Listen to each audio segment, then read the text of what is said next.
सलाम पाकिस्तान 24 न्यूज़ के साथ मैं हूं महानूर रशीद। मैं हूं ज़िशान बशीर। हेडलाइंस आप जान चुके, खबरों की तफसीलात की जानिब बढ़ते हैं। अतीकुर रहमान ही मीरा का शौहर है। अदाकारा मीरा की वालिदा शफकत बेगम ने अदालती फैसले को तस्लीम कर लिया। शफकत बेगम कहती हैं अतीकुर रहमान आए और नान नफका देकर मीरा को ले जाए, जबकि वो दोनों के दरमियान सुलह कराने को भी तैयार हैं। अदालत ने फैसला किया तो मीरा की वालिदा भी मान गईं और दामाद जी को रुखसती के लिए पैगाम भी दे दिया। शफकत बेगम कहती हैं अतीक आए और दुल्हनिया को ले जाए, नानो नफका की शरई शर्त भी याद दिलाई। अदालत ने आज फैसला कर दिया है कि मीरा आज तक अतीकुर रहमान की बीवी है।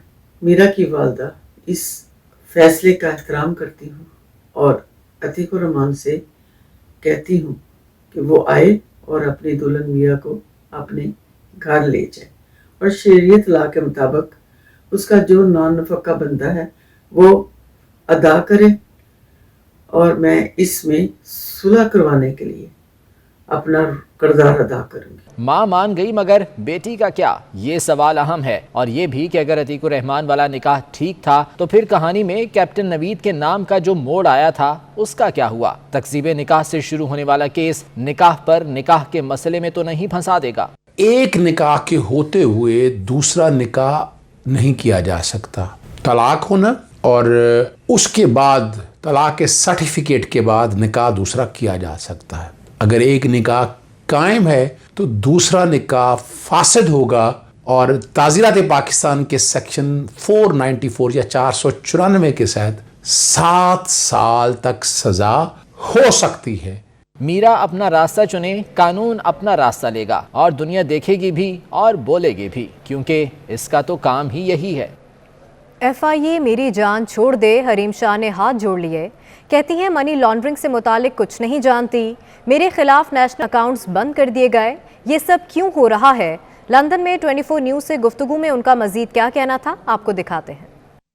एक लड़की होने के नाते मैं FIA के आगे हाथ जोड़ के ये बात करती हूँ कि प्लीज FIA कोई और काम करें, बहुत कुछ सुधारने वाले वहाँ पाकिस्तान में आपकी जरूरत है, वहां पे आप एक्शन लें, वहां पे आप अलर्ट होके काम करें। मेरी जान छोड़ें, मेरे पीछे मत पड़े, अपने पर्सनल ग्रज अपने तक रखें। मेरे लिए आप काबिल रिस्पेक्ट एक इदारा है, लेकिन जिस तरह आप लोग मेरे पीछे हाथ जोड़ के और मतलब अपनी सारी सरगर्मियां छोड़ के मेरे पीछे लग गए, आपको हासिल कुछ भी नहीं होना, क्योंकि ना तो मैं मुलजिम हूँ ना तो मैं मुजरिम हूँ।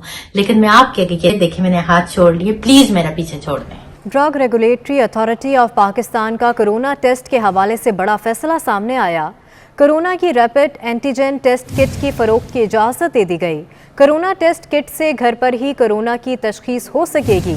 NCOC ने किट के इस्तेमाल बारे राय तलब की थी।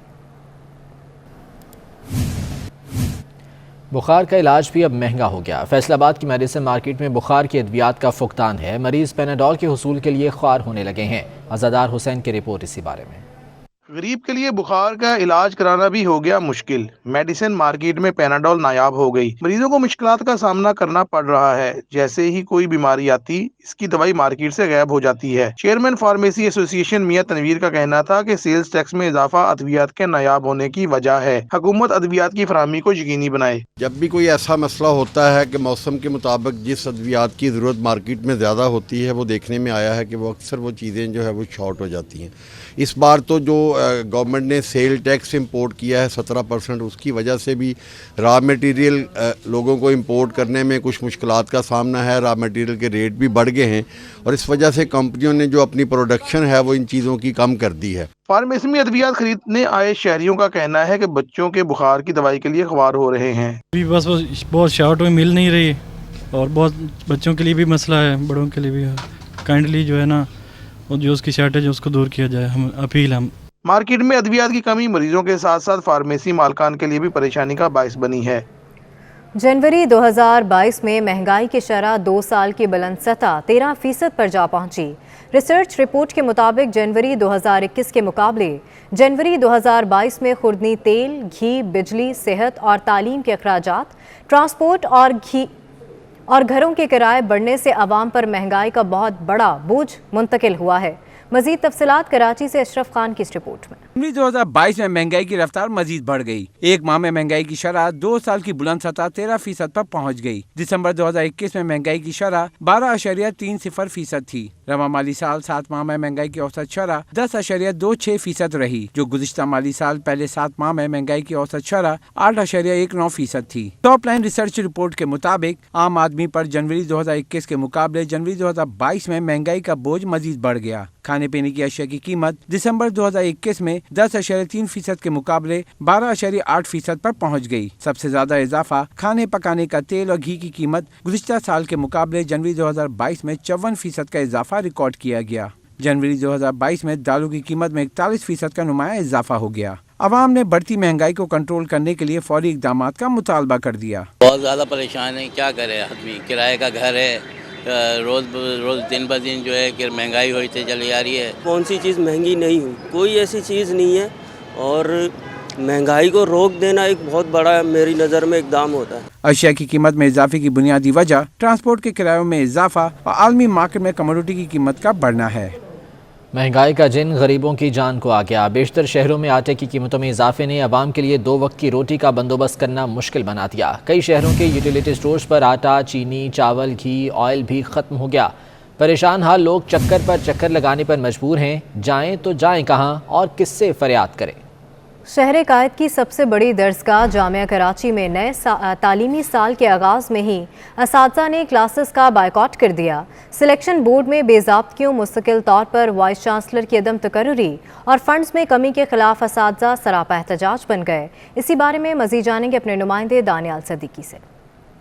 जामिया कराची में एक बार फिर असातिज़ा हड़ताल पर चले गए। नए तालीमी साल के आगाज में ही जामिया कराची के असातिज़ा ने सिलेक्शन बोर्ड में बेज़ाब्तगियों, सेक्रेटरी जामियात की जानिब से यूनिवर्सिटी के इंतजामी मामलात में मुदाखलत, मुस्तकिल तौर पर जामिया में वाइस चांसलर की अदम तकर्रुरी और फंड्स की कमी के खिलाफ क्लासेस का बाइकाट किया और सियाह पट्टियां भी बांधी। असातिज़ा ने आर्ट्स लॉबी से वीसी ऑफिस तक एहतजाजी रैली निकाली और मुतालबात की मंजूरी के हक में नारे लगाए। अंजुमन असातिज़ा के अहदेदारान ने वज़ीर आला सिंध से सेक्रेटरी जामियात को फौरी बरतरफ करने का मुतालबा कर डाला। बोले मुस्तकिल तौर पर जामिया में वाइस चांसलर का तकर्रुर किया जाए। होता है जहाँ पे जो आपको एकेडमिक फ्रीडम दी जाती है वो एक अपनी उसकी खुद मुख्तारी होती है। खुद मुख्तारी का मतलब ये नहीं कि आप जो चाहे करें, लेकिन हमारे कुछ अपने कवायद, कुछ हमारे अपने ज़वाबित होते हैं। तो हम ये चाहते हैं कि यूनिवर्सिटी को अपने कवायद और ज़वाबित के मुताबिक होनी चाहिए। डिसाइड करेंगे कि वो आइंदा का लाहे अमल क्या करेंगे ताकि सिंध गवर्नमेंट को रोका जाए कि वो अपनी आइनी जिम्मेदारियाँ ज़रूर पूरी करे, लेकिन यूनिवर्सिटीज़ को डिक्टेट करने से बाज रहे। अंजुमन असातिज़ा जामिया कराची ने मजीद 2 रोज तक क्लासेस और इम्तहानात का बाइकाट करने का ऐलान किया। साथ ही वाज़ेह किया है कि 3 फरवरी को जनरल बॉडी इजलास में आइंदा का लाए अमल तय किया जाएगा। लाहौर एयरपोर्ट पर सिविल एविएशन मुलाजमीन की फ़र्ज शनासी और ईमानदारी बैरून मुल्क से आने वाले मुसाफिर का गुमशुदा कीमती सामान वापस मालिक को पहुंचा दिया। सिविल एविएशन मुलाजमीन को मुसाफिर का बैग बैतुल खला से मिला था। लाहौर एयरपोर्ट पर CAA मुलाजमीन की फ़र्ज शनासी और ईमानदारी बैरून मुल्क से आने वाले मुसाफिर का गुमशुदा कीमती सामान मालिक को वापस पहुँचा दिया। सिविल एविएशन मुलाजमीन को ये बैग बैतुल खला से मिला था।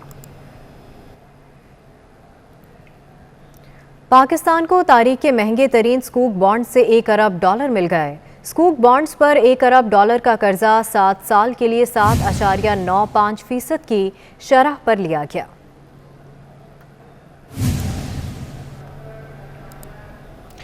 और वज़ीर ख़जाना शौकत तरीन के 24 न्यूज़ को इंटरव्यू का खुलासा। प्रोग्राम नसीम ज़हरा एट में गुफ्तगू करते हुए कहा कि दालें बाहर से आती हैं, पेट्रोल की कीमत आलमी मार्केट पर मुनहसिर है और लेवी टैक्स तो हर महीने बढ़ाना पड़ेगा। मज़ीद कहा कि नौकरी पेशा लोग महंगाई से ज़्यादा मुतासर हैं। पिछले 20 बरस में ज़राअत पर कोई काम नहीं हुआ। महंगाई का तोड़, आमदन पे जोर, ये हमारी स्ट्रैटेजी है और उन लोगों के लिए जिसकी अभी तक नहीं बढ़ी। क्या प्रोग्राम आपके जहन में है इस वक्त जो आप कह रहे हैं कि लोगों को जो वो तो मैं नसीम आपको इधर नहीं बताऊंगा ना, वो तो जिस वक्त मैं लॉन्च करूंगा इंशाल्लाह सारा पूरी तरीके से तैयारी करके लॉन्च करेंगे। टाइमलाइन बताइएगा।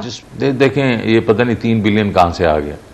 हमने कोई ऐसी बात नहीं करने उनके साथ जिसके बीच में ये मांगा तांगी वाली बात होती है। हम तो जा रहे हैं उनके पास, उनको कहने ये जा रहे हैं कि देखें आपने इतना इन्वेस्ट कर लिया हमारे मुल्क के इसमें इंफ्रास्ट्रक्चर में, अब वो SEZs जो बन गई हैं उसमें उसको पॉपुलेट करें। आपके वो जो इंडस्ट्री है जो आप लेके जा रहे हैं वियतनाम, लाओस, कंबोडिया, म्यांमार वगैरह लेके जा रहे हैं, तो कुछ इंडस्ट्री तो हमारे पास भी लेके आ जाएं।